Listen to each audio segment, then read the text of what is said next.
అందరికీ నమస్కారం. చాలా బాధాకరమైనటువంటి సంఘటన.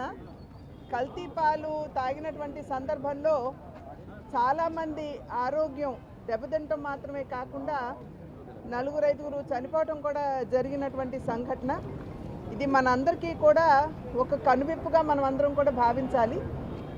ఈ యొక్క కల్తీ పాలు తాగిన తర్వాత 15 మంది దగ్గరగా హాస్పిటల్ అడ్మిట్ అయితే నలుగురు మరణించడం జరిగింది. 11 మంది ఇంకా ట్రీట్మెంట్లో ఉన్నారు. 2 చిన్నారులు కూడా ఉన్నారు.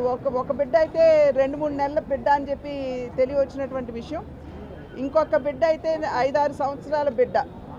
వారిరువురు కూడా అక్కడ రెయిన్బో హాస్పిటల్లో ఉన్నారు. మిగిలిన వారు ఇక్కడ కిమ్స్ హాస్పిటల్లో వైద్య సౌకర్యం సహకారం వాళ్ళు అందుకుంటున్నటువంటి నేపథ్యం.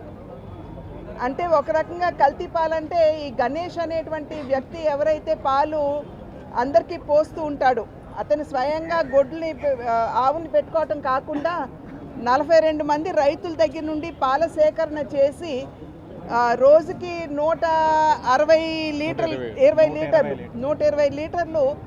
ఈ ఇళ్ళకి పోస్తూ ఉంటారు. 106 ఇళ్ళకి పోస్తూ ఉంటాడు.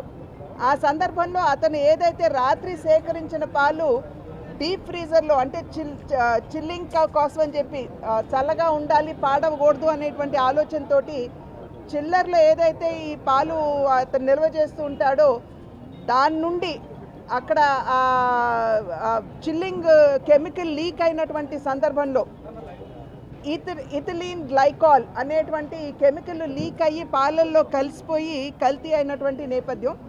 15వ తారీఖున అందరూ కూడా అతనికి కంప్లైంట్ చేశారు. పాలలో టేస్ట్లో మార్పు వచ్చింది, చేదుగా ఉన్నది అనేటువంటి విషయం అతనికి తెలియజేశారు. కానీ అతను కూడా ఇది ఎక్స్పెక్ట్ చేయలేదేమో, ఏదో గొడ్లకి బాగాలేదు అనేటువంటి ఒక నెపంతో ఈ పాలను అందరికీ పోయటం అనేది కొనసాగించాడు. ఆ సందర్భంలో మీరు చూసినట్లయితే చాలా వరకు 60 సంవత్సరాలు పైబడినటువంటి వారు, అదేవిధంగా 5 సంవత్సరాలు లోబడినటువంటి పిల్లలకి బాగా దీని యొక్క ఎఫెక్ట్ కనబడటం జరిగింది. ఇది అందులోనూ డయాబెటీస్, హైపర్ టెన్షన్ ఎక్కువ ఉన్నటువంటి, అంటే మధుమేహం మరియు హైపర్ టెన్షన్ ఎక్కువ ఉన్నటువంటి